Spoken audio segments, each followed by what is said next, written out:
Nunca imaginé que el momento más doloroso de mi vida llegaría envuelto en algo tan pequeño, tan ordinario. El sonido de mi propia voz en una grabación que yo mismo había hecho sin saber que cambiaría todo para siempre. Esta es una historia ficticia, inspirada en situaciones que muchas personas viven en México y en todo el mundo. Los nombres y detalles han sido modificados para proteger la privacidad. Llevábamos 17 años casados, 17 años de desayunos juntos, de facturas compartidas, de hijos criados bajo el mismo techo, de ese tipo de rutina silenciosa que uno confunde con estabilidad. Mi esposa y yo habíamos construido algo que desde afuera parecía sólido. Una casa propia en Querétaro, 2 hijos adolescentes, trabajos estables, domingos en familia con pozole y televisión encendida de fondo. Yo trabajaba en una empresa de logística. Ella era coordinadora administrativa en una clínica privada. Nada extraordinario. Nada que llamara la atención. Una vida normal de clase media mexicana, con sus deudas, sus alegrías y sus pequeños silencios incómodos que uno aprende a ignorar con los años. El problema con los silencios incómodos es que si los ignoras demasiado tiempo, empiezan a gritar. Los primeros síntomas los noté hace como 2 años, aunque en ese momento no quise llamarlos por su nombre. Llegaba tarde del trabajo con más frecuencia. Su celular siempre estaba boca abajo sobre la mesa. Cuando le preguntaba cómo le había ido en el día, me respondía con monosílabos y luego buscaba excusas para irse a otra habitación. Yo me decía que era el estrés, la presión del trabajo, la edad, los hijos que ya estaban grandes y demandaban otro tipo de energía. Me decía todo eso porque era más fácil que enfrentar la otra posibilidad. Si esta historia te está llegando al corazón desde el primer momento, te invitamos a suscribirte a Casos de la Vida, narrado y a activar la campanita para no perderte ningún caso. Cuéntanos en los comentarios desde qué ciudad o país nos escuchas hoy. El punto de quiebre llegó un martes por la noche, de la manera más absurda. Yo tenía una junta importante al día siguiente y había dejado mi grabadora de voz, una pequeña, de las que uso para recordatorios de trabajo, sobre el buró de la recámara. Esa noche salí a recoger a mi hijo menor de su entrenamiento de fútbol y olvidé llevarla conmigo.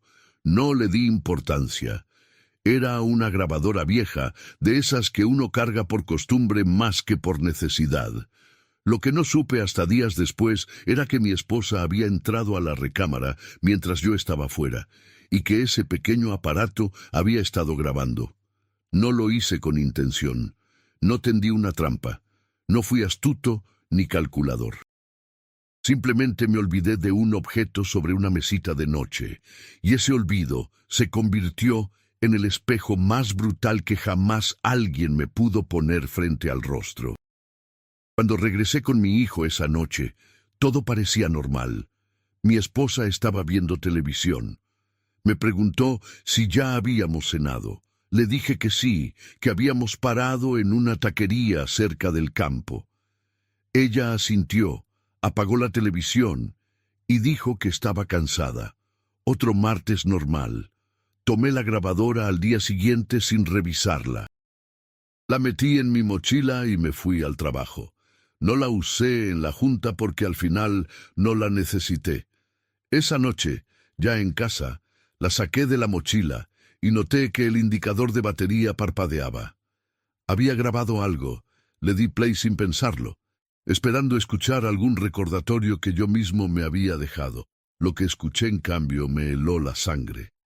Era la voz de mi esposa, hablando por teléfono, con una voz que yo nunca le había escuchado antes. Suave, íntima, de ese tipo de suavidad que uno reserva para alguien que le importa de una manera diferente. Hablaba en voz baja, casi en susurros, sentada en nuestra recámara, en nuestra cama, mientras yo recogía a mi hijo. No voy a repetir palabra por palabra lo que dijo, no porque no lo recuerde, Lo recuerdo perfectamente. Me quemó en la memoria como hierro candente, sino porque hay cosas que no necesitan detalle para que uno entienda su peso. Lo que escuché bastó para confirmar que lo que yo había estado ignorando durante meses no era estrés, ni edad, ni presión laboral. Era a otro hombre. Escuché la grabación 3 veces. La primera vez con incredulidad, pensando que había entendido mal. La segunda vez con el estómago revuelto, apoyado contra la pared del baño porque las piernas no me sostenían. La tercera vez con una frialdad extraña, casi clínica, como si mi mente hubiera decidido desconectarse para protegerme del impacto completo. Esa noche dormí, o intenté dormir, con esa grabación en el teléfono, descargada del aparato, guardada con contraseña. No dije nada, no hice nada. Me acosté a su lado en la misma cama donde ella había hablado con ese hombre, y cerré los ojos, y esperé. Hay algo que nadie te explica sobre descubrir una traición. La primera fase no es la rabia. La primera fase es una especie de parálisis silenciosa, como cuando uno se golpea muy fuerte y el dolor tarda unos segundos en llegar. Yo pasé los siguientes 3 días en ese estado, funcionando hacia afuera, el trabajo, los hijos, los pendientes de siempre, pero por dentro completamente detenido. La miraba durante el desayuno y me preguntaba cuánto tiempo llevaba esto. La miraba doblar ropa y pensaba en la voz que había escuchado en esa grabación. La miraba ayudar a nuestro hijo con la tarea y sentía que el piso bajo mis pies no era tan firme como yo creía. Al cuarto día decidí que necesitaba saber más antes de confrontarla. No por masoquismo, sino porque si iba a tomar una decisión que afectaría a mis hijos, a mi casa, a 17 años de vida construida, necesitaba hacerlo desde un lugar sólido, no desde la primera ola de pánico. Empecé a prestar atención a los detalles que antes ignoraba, sus horarios, las veces que salía a hacer un mandado y tardaba el doble de lo normal.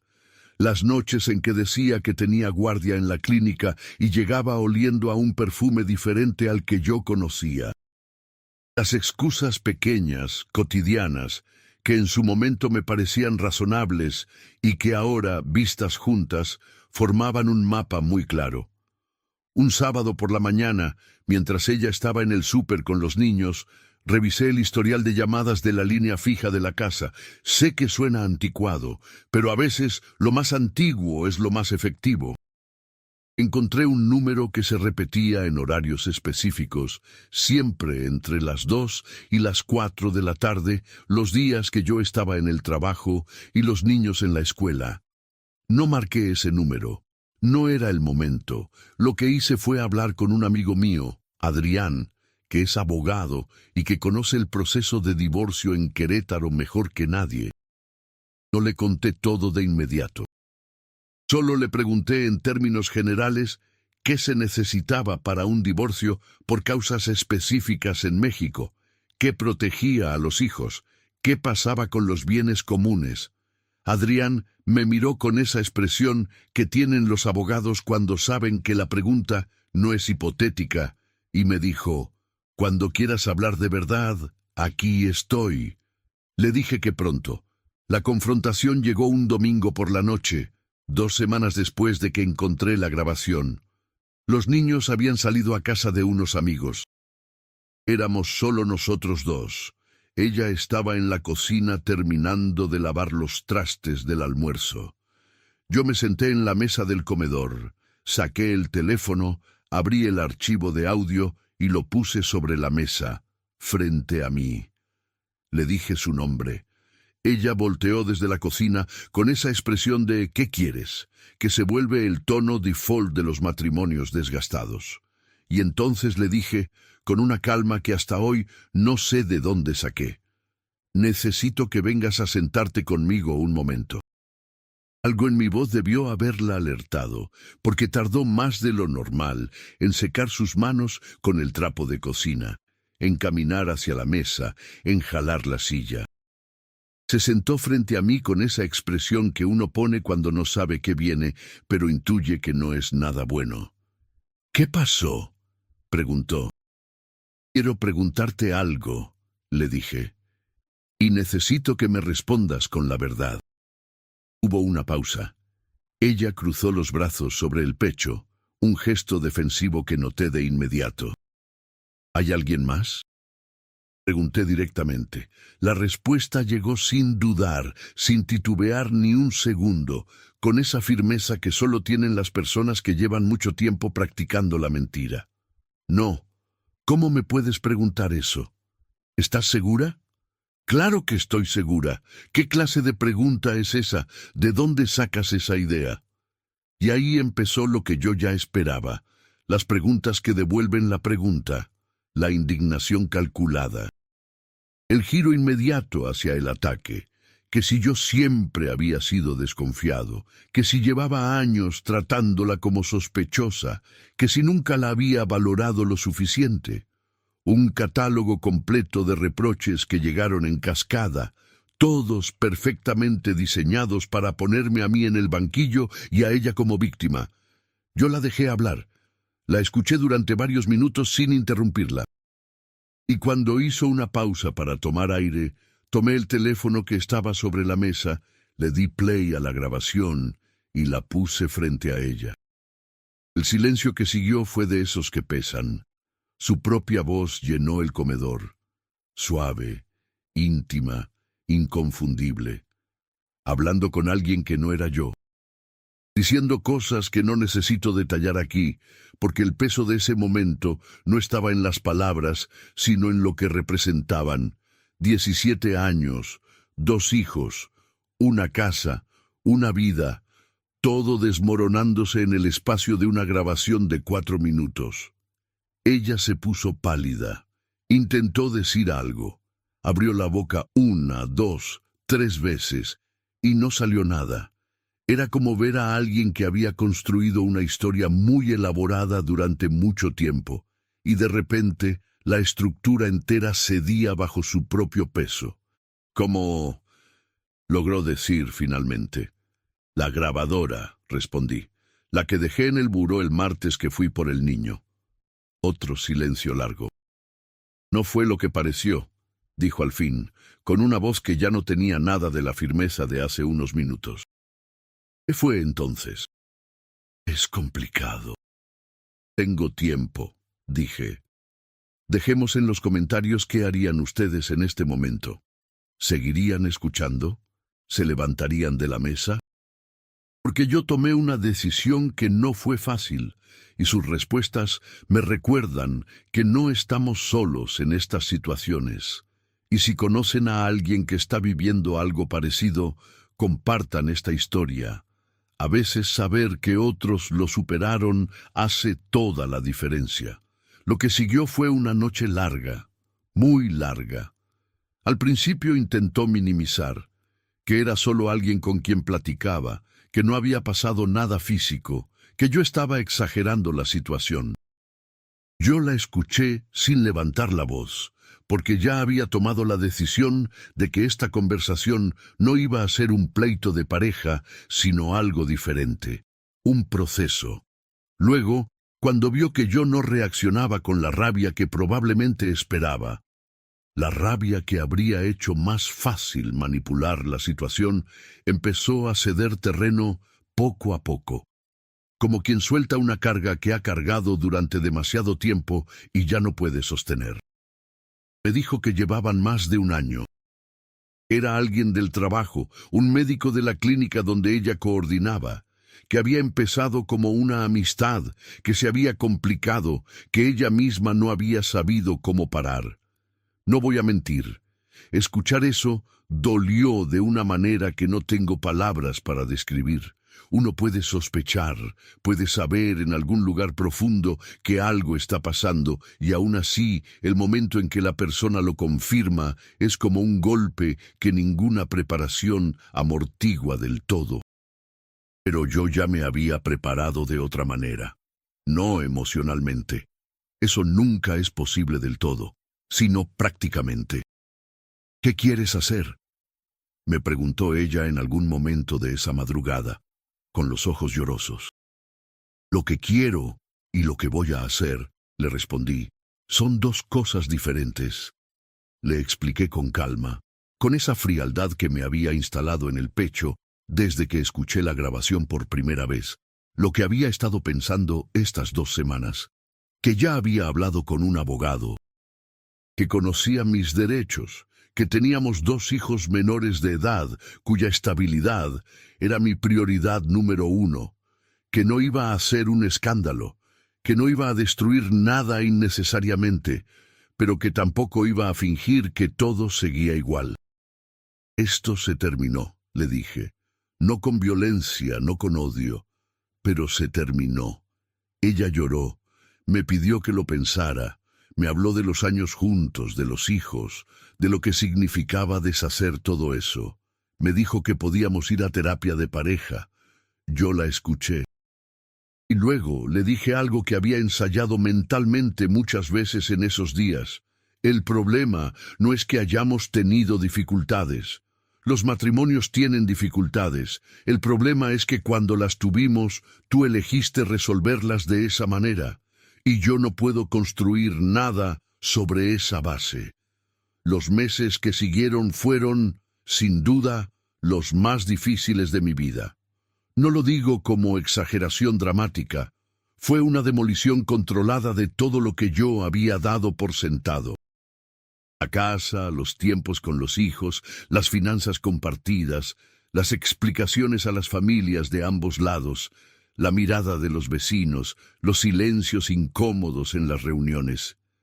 Lo que más me sorprendió fue la reacción de la familia de ella. Su madre, con quien yo siempre había tenido una relación cordial, llegó a hablar conmigo a la semana de que le dijimos a ambas familias lo que estaba pasando.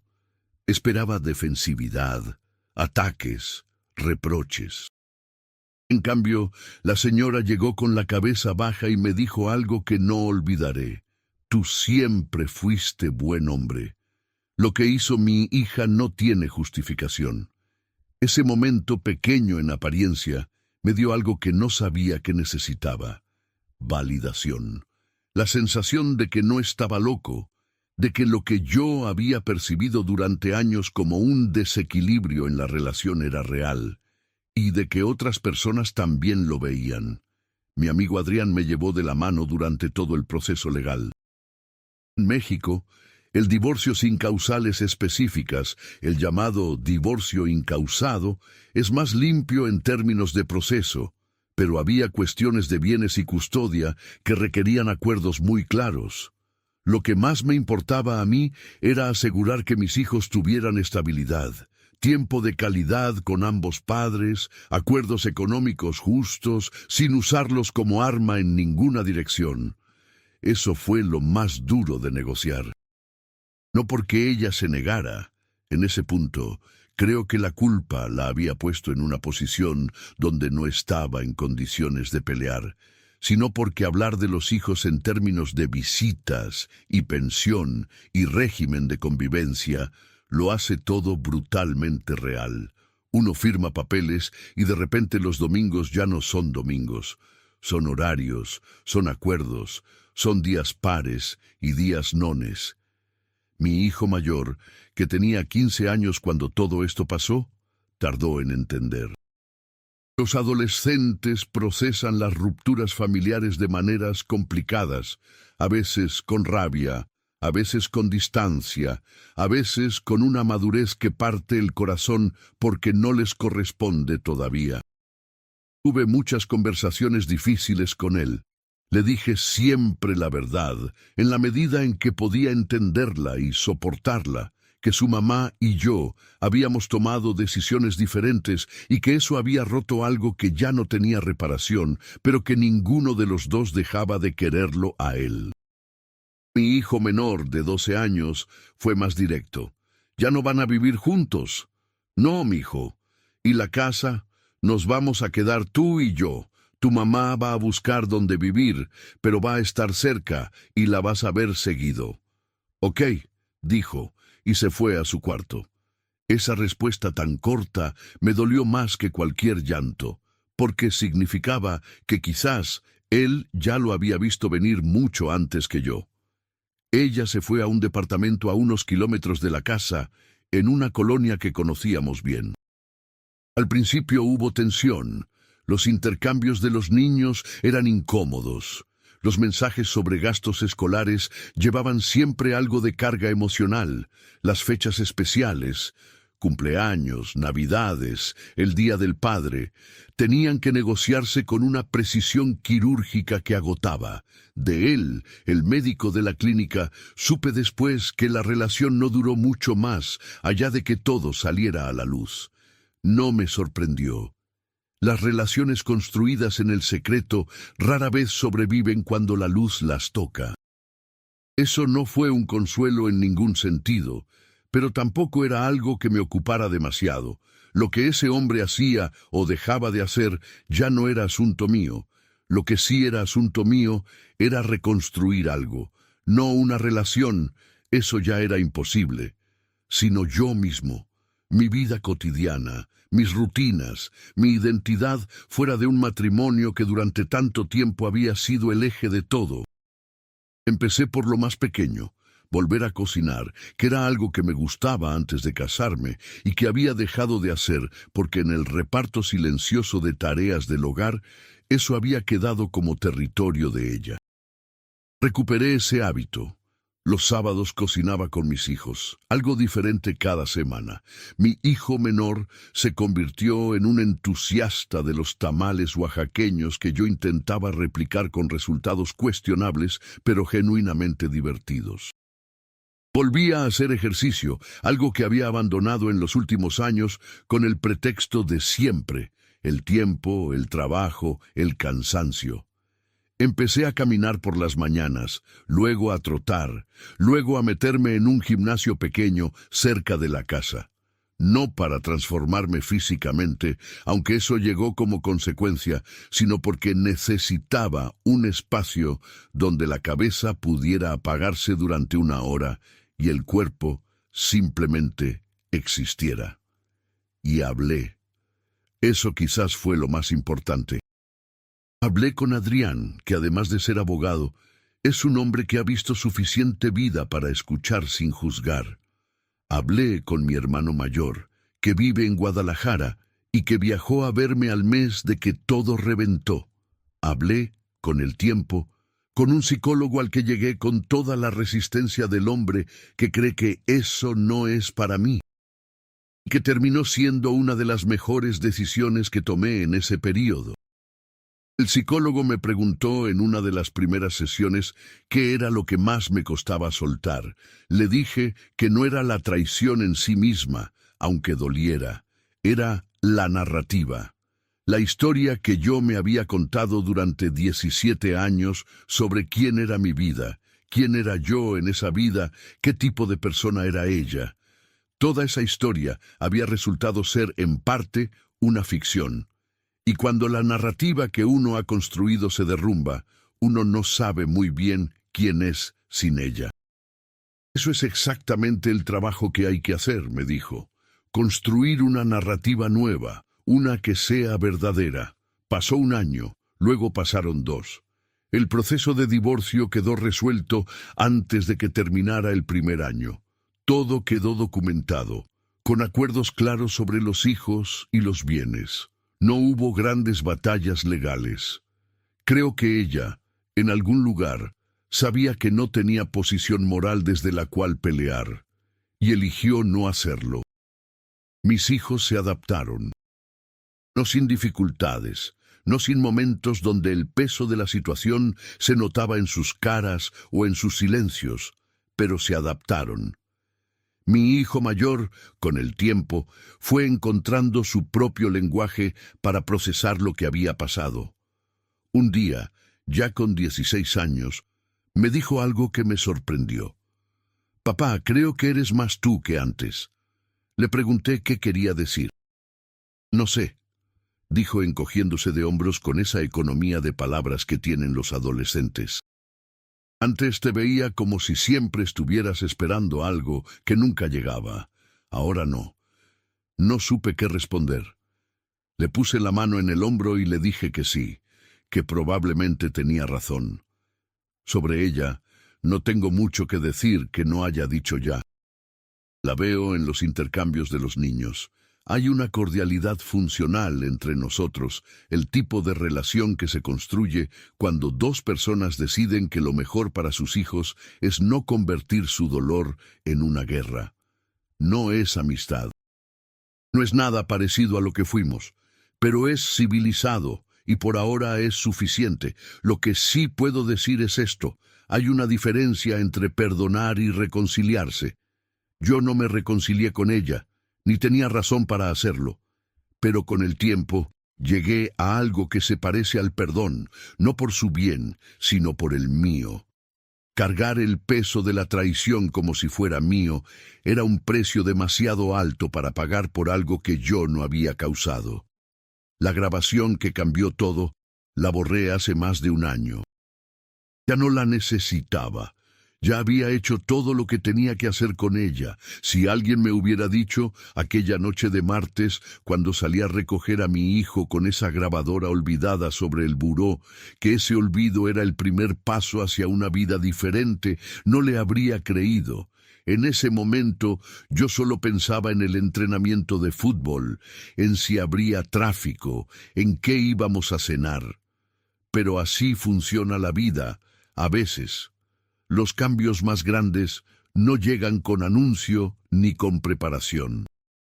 Llegan en la forma de un aparato olvidado, de un sonido inesperado, de 4 minutos de audio que uno escucha con incredulidad y que de repente lo reorganizan todo. No elegí la traición, no elegí el dolor que vino con ella, pero sí elegí lo que hice con eso. Elegí no explotar, no destruir, no hacer de mi herida un arma. Elegí informarme antes de actuar. Elegí proteger a mis hijos por encima de mi propio ego. Elegí, con el tiempo, soltar lo que ya no podía sostener. Y elegí seguir. Hay una frase que me quedó de aquellas sesiones con el psicólogo, que se me pegó de una manera que no esperaba. La dignidad no se pierde cuando alguien te traiciona. Se pierde cuando decides reaccionar sin ella. Yo no siempre lo logré perfectamente. Hubo noches de rabia, momentos de amargura, días donde el peso de todo era casi insoportable. Pero en los momentos que más importaron, frente a mis hijos, frente a ella, frente al juez, frente a mí mismo, procuré mantener esa dignidad intacta. Hoy vivo en la misma casa de Querétaro. Mis hijos están bien. Tengo trabajo, tengo amigos, tengo sábados con tamales que siguen quedando regulares, pero que mejoran cada semana. Tengo una vida que es completamente mía, sin ficciones ni capas de silencio incómodo acumuladas. No es la vida que planeé a los 30 años, cuando me casé con la certeza de que eso era para siempre, pero es una vida honesta. Y después de 17 años, construyendo algo sobre una base que resultó no ser lo que yo creía, la honestidad sola ya vale más de lo que puedo expresar. Lo que se siembra, se cosecha. Las mentiras siempre encuentran la manera de salir a la luz, a veces de las formas más inesperadas. Una grabadora olvidada, un martes cualquiera, 4 minutos de audio. A veces la verdad no llega cuando uno la busca. A veces llega cuando uno simplemente olvida una grabadora sobre el buró y sale a recoger a su hijo. Y aunque duela, aunque cueste, aunque cambie todo lo que uno creía seguro, la verdad siempre, siempre te hará libre. Esta narrativa es ficticia e inspirada en experiencias que muchas personas viven en México y en toda Latinoamérica. Los nombres, lugares y situaciones específicas han sido modificados. Si estás atravesando una situación similar, te invitamos a buscar apoyo profesional, legal y emocional. No estás solo.